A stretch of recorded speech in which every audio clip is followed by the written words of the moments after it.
को सादर नमस्कार। मैं राहुल शर्मा, आरटीआई एक्टिविस्ट गाजीपुर।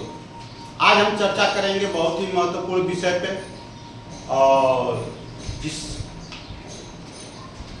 विषय पर चर्चा करेंगे वो विषय है कंपोजिट विद्यालय मोहम्मदपुर से संबंधित जो कोरोना काल के कन्वर्जन राशि छात्रों के अभिभावक के खातों में नहीं भेजी गई थी, उस संबंध में हमारे द्वारा मुख्यमंत्री पोर्टल जन सुनवाई पोर्टल पे शिकायत की गई थी, जिसपे खंड शिक्षा अधिकारी महोदय द्वारा एक पत्रांक जारी किया गया था।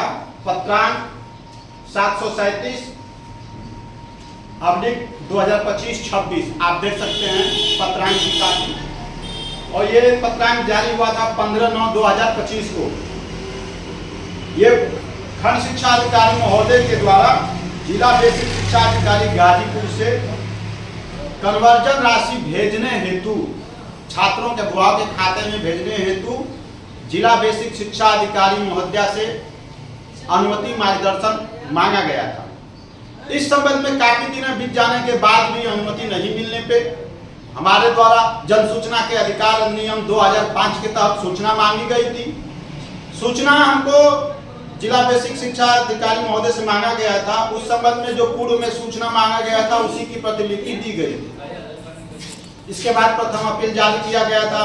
प्रथम अपील पे भी सूचना नहीं मिली। सूचना नहीं मिलने के बाद हमारे द्वारा राज्य सूचना आयोग उत्तर प्रदेश में द्वितीय अपील प्रस्तुत किया गया था। प्रस्तुत करने के बाद प्रथम अपील अधिकारी के द्वारा एक शासनादेश का हवाला दिया गया कि आपको ये शासनादेश संख्या पे सूचना दिया गया है, तथा ये पत्रांक कार्यालय में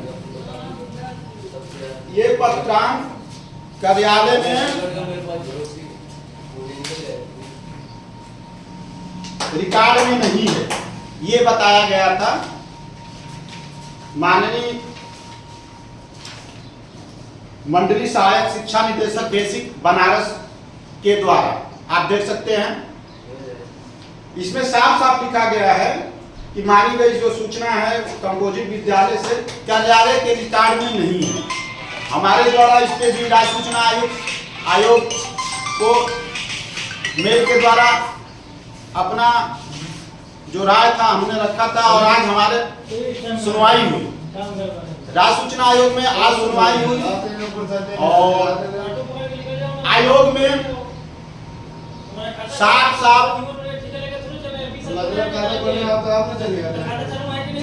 राज्य सूचना आयोग महोदय के द्वारा साफ कहा गया है जो मांगी गई सूचना है वो सूचना क्यों नहीं दिया गया, तथा क्यों बताया जा रहा है कि कार्यालय के रिकॉर्ड में ये नहीं है। हमारे द्वारा जो महत्वपूर्ण सूचना मांगा गया था, आयोग के द्वारा हमारे पक्ष में सुनवाई हुई और अगली तारीख सुनवाई हुई है।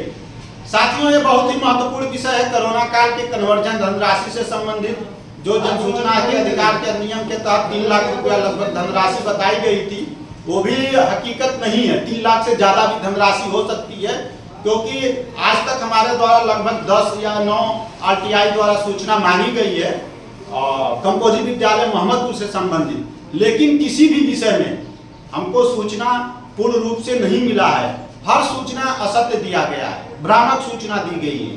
तो हर आवेदन में तो हम आयोग में नहीं गए, लेकिन कुछ महत्वपूर्ण आवेदन था। 3 आवेदन था। 3 आवेदन मैंने आयोग में प्रस्तुत किए हैं, जिसमें आज सुनवाई हुई है। सुनवाई हमारे पेपर में हुई है, और जल्द ही कोरोना काल के धनराशि वितरण की जाएगी।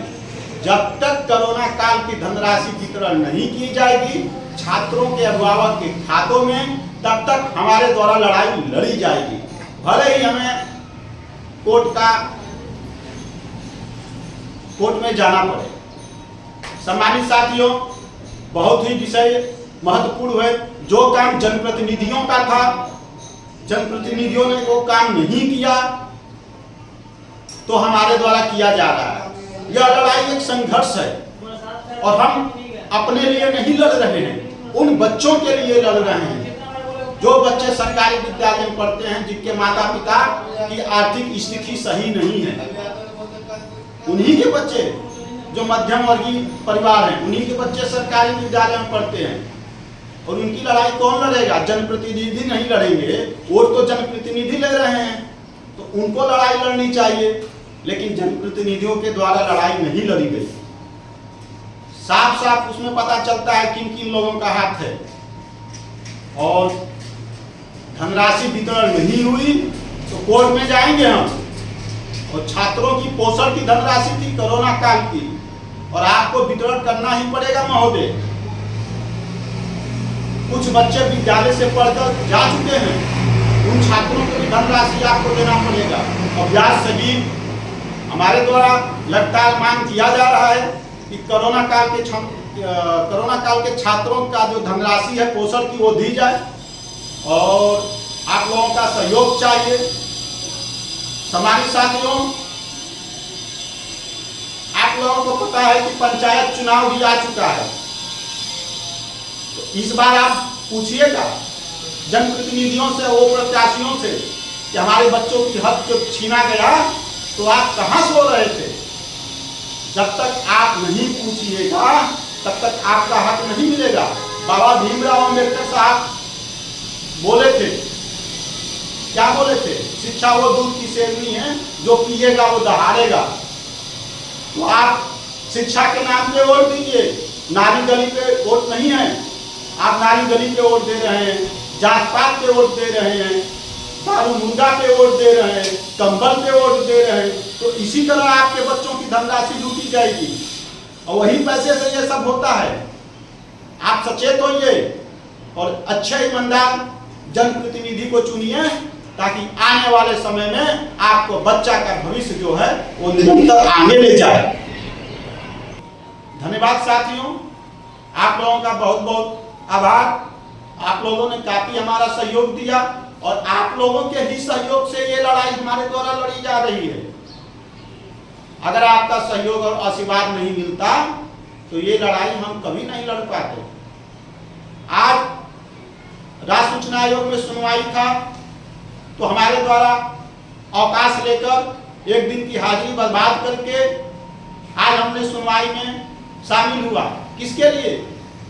आपके बच्चों के भविष्य के लिए, ताकि आने वाले समय में उन अधिकारियों को पता चले कि अगर कोई हक लूटेगा, छीनेगा, तो गांव में एक सम्मानित व्यक्ति है, आरटीआई एक्टिविस्ट है, समझिए आप। तो सम्मानित साथियों, आप लोग सहयोग करिए, हमारे YouTube चैनल को सब्सक्राइब करिए, लाइक करिए, शेयर करिए। आप लोगों का बहुत बहुत धन्यवाद। ऐसे ही आप लोग हमारे ऊपर आशीर्वाद बनाए रखें, हमारे मनोबल को ऊंचा करें। मैं राहुल शर्मा, आरटीआई एक्टिविस्ट, गाजीपुर।